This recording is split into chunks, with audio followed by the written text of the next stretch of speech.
कहीं पत्थर फेंक रहे हैं, कहीं लकड़ी फेंक रहे हैं जलाशय में। शिव महापुराण की कथा तो यहां तक कहती है कि यदि आपके घर में, आपके मंदिर में, आपके देवालय में, आपके शिवालय में यदि शंकर भगवान पर बेलपत्र चढ़ रही है, पुष्प चढ़ रहा है, मंदिरों में बहुत सारा पुष्प एकत्रित हो रहा है, तो उसको ले जाकर विसर्जन करें। विसर्जन का मतलब ये नहीं है कि नदी में, तालाब में, बावड़ी में, कुएं में ले जाकर डालें। विसर्जन का मतलब है किसी एक स्थान पर उसको एकत्रित करें और जब वो पूर्ण तरह से नष्ट हो जाए तो उसकी खाद बनाकर किसी पौधे में ले जाकर डालें, जिससे उस पौधे की उन्नति होना प्रारंभ हो जाए। जरूरी नहीं कि आप जलाशय को दूषित करें, जरूरी नहीं कि किसी नदी, तालाब, बावड़ी या कुंड को आप दूषित करें। विसर्जन का मतलब है कि जब आपने पूजन करी, पूजन करने के बाद आपने चावल का दाना लेकर शिव जी को समर्पित करा और अपनी पूजन का विसर्जन कर दिया, बाबा मेरी गलती को क्षमा करिए, मैंने जो कुछ भी गलती करी है इस पूजन में, अनुष्ठान में, आप मुझे क्षमा कर दीजिए। और वो निर्माल्य को ले जाकर आप एक और ले जाकर उसको एकत्रित करो। जब वो खाद बन जाए पेड़ पौधों में डालो। नदी में डाल दिया, आगे जाकर वो सड़ता रहा, धीरे धीरे धीरे धीरे वो बेकार होता रहा। ये हमारे यहाँ श्रेष्ठता नहीं, ये श्रेष्ठ नहीं।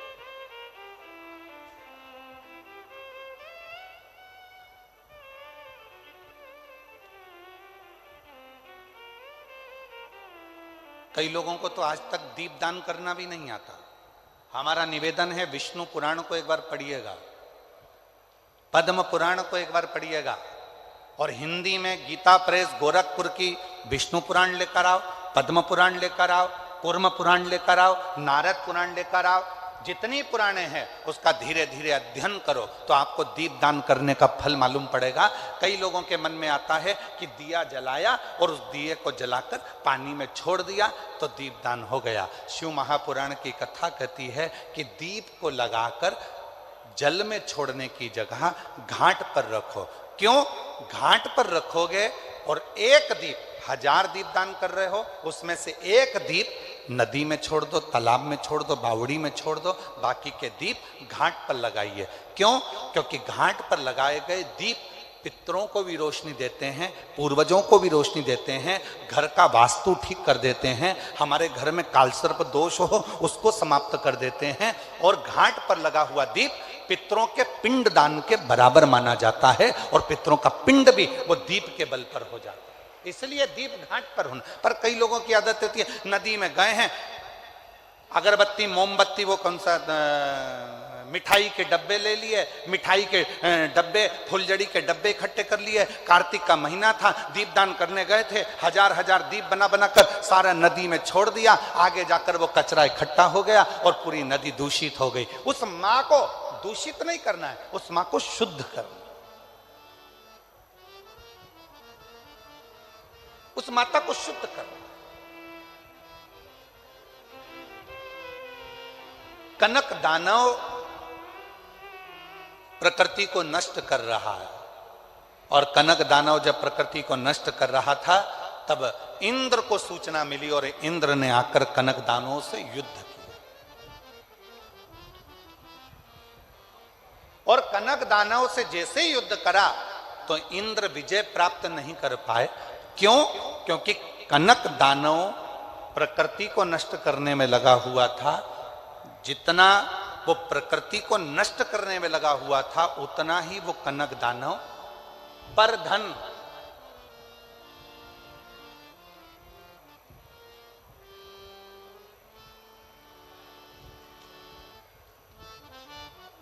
पर स्त्री,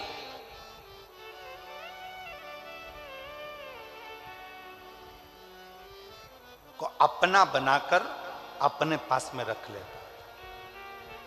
पर धन को भी अपने पास रख रहा, पर स्त्री को भी अपने पास रख रहा।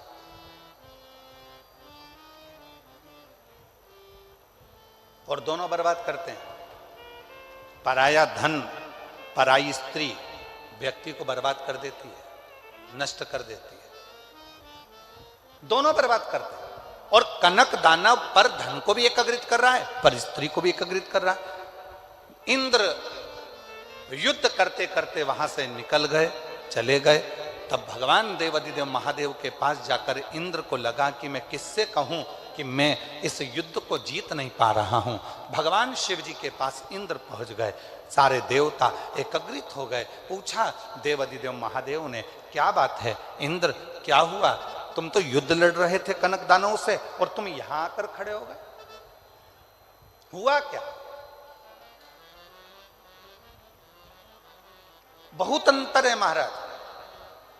पहले के समय में आशीर्वाद देते थे, लोग खुश होते थे तो आशीर्वाद में कहते थे फूलो फलो। क्या बोलते थे?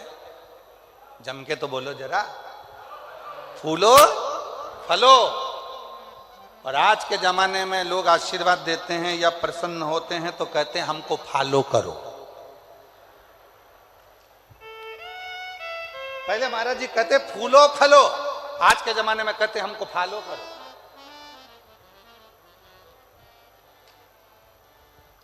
शिव कथा कह रही है, भगवान शंकर का चरित्र कह रहा है। देवाधिदेव महादेव की आराधना साधना भगवान शिव की अविरल भक्ति सुख देने वाली है। और वो सुख कैसे देती है, वो शिव महापुराण की कथा का आज प्रथम दिवस नवग्रह मंदिर की प्राण प्रतिष्ठा में जो सर्व ग्रहों के सेनापति हैं मंगल देव, उनकी कथा से इस कथा को प्रारंभ कर रहे हैं। आ जाओ।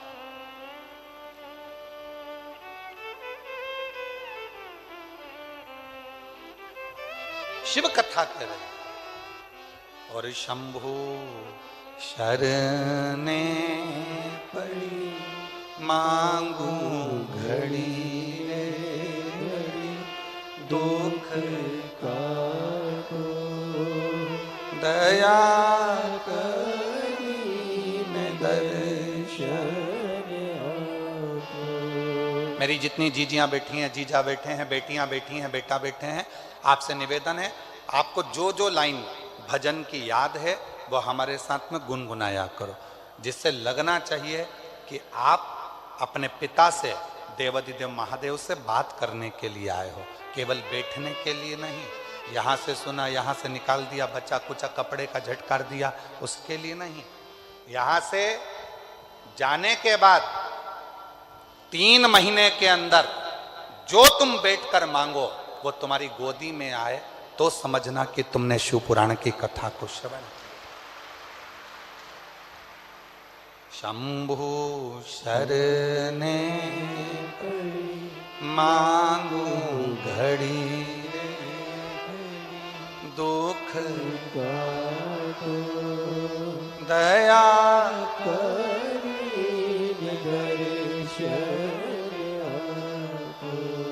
भगवान देवाधिदेव महादेव से प्रार्थना करी। इंद्र तुम यहाँ? इंद्र ने कहा प्रभु वो कनक दानव मर नहीं रहा, बहुत उपद्रव मचा कर रखा है, पूरी प्रकृति को नष्ट कर रहा है। भगवान शंकर ने इंद्रदेव से कहा अगर इस कनक दानव को तुम्हें मारना है तो एक काम करो, तुम जितना वो पाप कर रहा है तुम उस पुण्य को बढ़ाना प्रारंभ करो। पुण्य कैसे बढ़ेगा? तो कहा वो पर स्त्री का अपमान करता है, पराई नारी को गलत दृष्टि से देखता है, पराई नारी को अपशब्द कहता है, आप पराई नारी को सम्मान देना प्रारंभ करो। वो पर धन को अपना मानकर उसका गलत प्रयोग करता है, आप अपने पास भगवान का दिया जो धन है उसे सत्कर्म में लगाओ, अच्छी जगह लगाओ।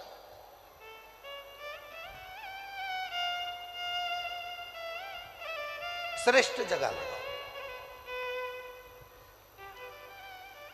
आज जो इतना बड़ा नवग्रह मंदिर का निर्माण माननीय मध्य प्रदेश शासन के पूर्व गृह मंत्री डॉक्टर श्री नरोत्तम मिश्रा जी और पूरे ट्रस्ट ने, समिति ने जो करवाया है, इसका लाभ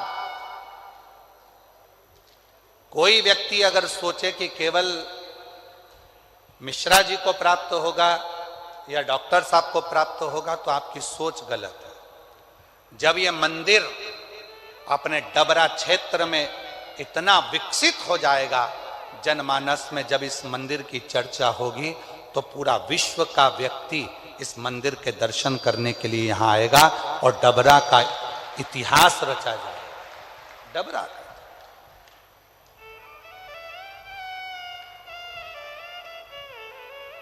कितनों को, ए डबरा वासियों, एक फैक्ट्री अगर छोटी सी बनती है तो उसमें 50, 100, 500, 200 लोगों को, 400 लोगों को, 1000 लोगों को नौकरी मिलती है। पर जब अपने नगर में, अपने शहर में, अपने क्षेत्र में एक बड़ा मंदिर का निर्माण होता है, एक दिव्य कोई अच्छी स्थान का निर्माण होता है, तो वहां से संस्कार भी अच्छे जाते हैं, सभ्यता भी अच्छी जाती है। संस्कार, सभ्यता, नम्रता सब मिलती है और साथ में पूरे क्षेत्रवासियों को, ऑटो वालों को ऑटो का व्यापार, छोटी छोटी दुकान वालों को छोटा छोटा व्यापार, और ना जाने कितने कितने तरह का, जब स्टेशन पर लोग आएंगे तो ट्रेन का, बस से आएंगे तो बस का, गाड़ी का, कहीं होटलों का, कहीं छोटे छोटे रुकने वाली लॉजों का, कितना कितना कितना कितना व्यापारीकरण बढ़ता चले जाएगा। और धीरे धीरे हमारा डबरा एक दिन उन्नति की सीढ़ी पर आगे आकर खड़ा हो जाएगा। ये डबरा का आनंद है।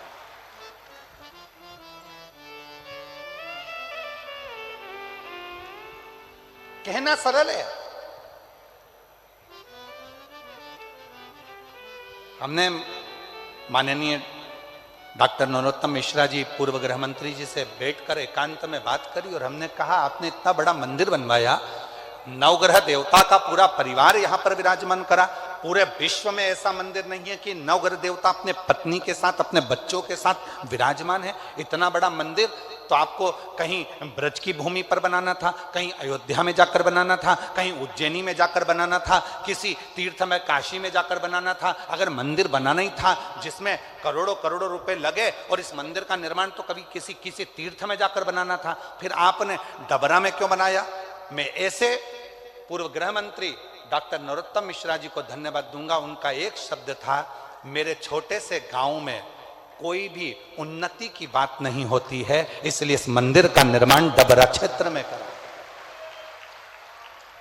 मैं माननीय डॉक्टर नरोत्तम मिश्रा जी को इस चीज के लिए धन्यवाद दूंगा। उन्होंने कहा, हमारे क्षेत्र में कोई बड़े बड़े, इस डबरा क्षेत्र को लोग जानते नहीं, कहेंगे दतिया को जानेंगे तो मां पीताम्बरा के नाम से जानेंगे, अयोध्या जाएंगे तो राम जी के नाम से जानेंगे। मेरा डबरा क्षेत्र आने वाले समय में किस नाम से जाना जाए? तो मेरा डबरा क्षेत्र पूरे विश्व में, जब विदेशी भी इस डबरा को ढूंढते ढूंढते आए और कहें कि नवग्रह देवता का अगर अपने विथ फैमिली कोई मंदिर है तो डबरा में है, तो लगे कि डबरा क्षेत्र का एक आनंद प्राप्त हो। इसको कहते हैं। नहीं तो हम तो कहे थे ये मंदिर का निर्माण कहीं और कर देना था आपको। इतने बड़े बड़े तीर्थ हैं, वहां लोग आते रहते हैं, ढेर पब्लिक आती है, बहुत सारे लोग आते हैं, तो इस मंदिर में जाएंगे, आनंद लेंगे। नहीं गुरुजी, जब डबरा क्षेत्र में यह मंदिर बनेगा तो डबरे का एक छोटा से छोटा बच्चा, डबरा का एक छोटे से छोटा बच्चा भी संस्कारों से पोषित होगा, आनंदित होगा। ये देखा जाता है।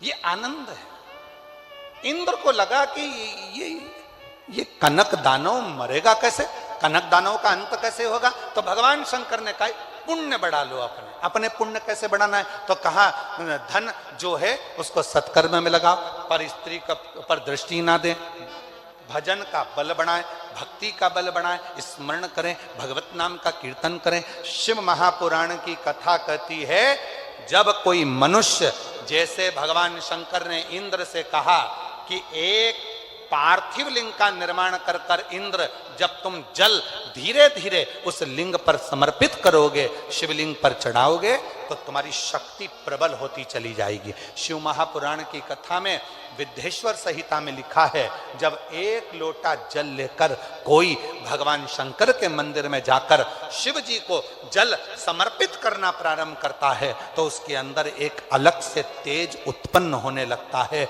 और उसकी वाणी भी धीरे धीरे सिद्ध होने लगती है, वो बल उसके अंतर्गत अपने आप आने लगता है। इसलिए सारी समस्या का हल, जम के बोलो जरा, सारी समस्या का हल बोल बम का नारा है। श्री शिवाय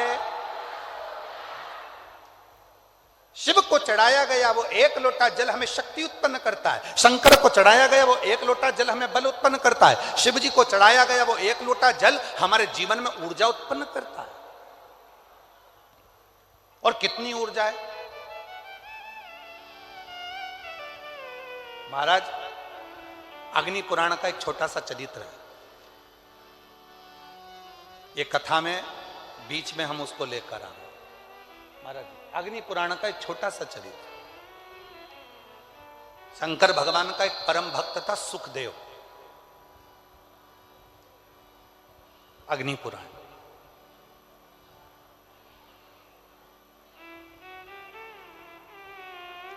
गीता प्रेस गोरखपुर की अग्नि पुराण 292 नंबर पृष्ठ का ये संवाद है महाराज। सुखदेव शिव का परम भक्त, भगवान शंकर का परम उपासक।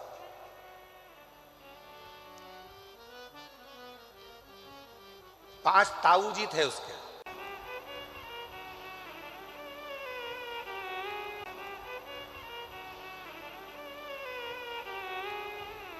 शिव की साधना सुखदेव कर रहा है, भगवान शंकर की साधना में सुखदेव लगा हुआ है। जरा कथा पर ध्यान देना, बहुत जीवन की सार्थकता सिद्ध करने वाली कथा है। 3 दिन मिले हैं इसलिए आपको कथा ही कथा देने का हम लोग प्रयास कर रहे हैं। ज्यादा दिन होते ना, 5 दिन या 7 दिन की कथा होती तो इधर उधर की बात में थोड़ा सा घुमा फिरा कर फिर तुम्हें कथा में लेकर आते।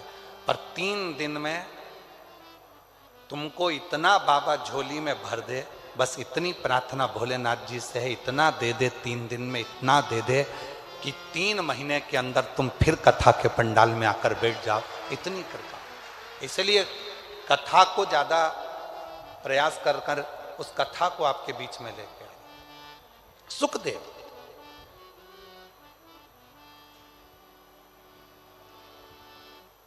ताऊ, काका, काकी, ताई, ताऊ के बच्चे, काका के बच्चे सब थे। सुखदेव की मां पिता के मरने के बाद मन विचलित होता था, मन विचलित। किससे? सुखदेव उसका नियम था शिव जी के मंदिर में जाकर 1 लोटा जल चढ़ाना, मंदिर की झाड़ू लगाना, पोछा लगाना। आप में से कई मेरी बहनें हैं, कई मेरी जीजियां हैं, कई मेरे जीजा हैं, कई मेरी बेटियां बेटा हैं, कई माताएं पिता यहां बैठे हैं जो शंकर जी के मंदिर में जाकर झाड़ू लगाते हैं। तो दूसरा व्यक्ति आकर हंसता है, क्यों? पंडित जी है तो सही, झाड़ू लगा लेंगे, सेवादार लगा तो है, झाड़ू लगा लेगा, पोछा लगा लेगा। तुम क्यों मंदिर में सफाई करते हो? तुम क्यों मंदिर में झाड़ू लगाते हो? तुम क्यों मंदिर में जाकर पोछा झाड़ू करते हो? किसी से कुछ मत कहो। ताना देने वाले को ताना देने दो, गाली देने वाले को गाली देने दो, अपशब्द कहने वाले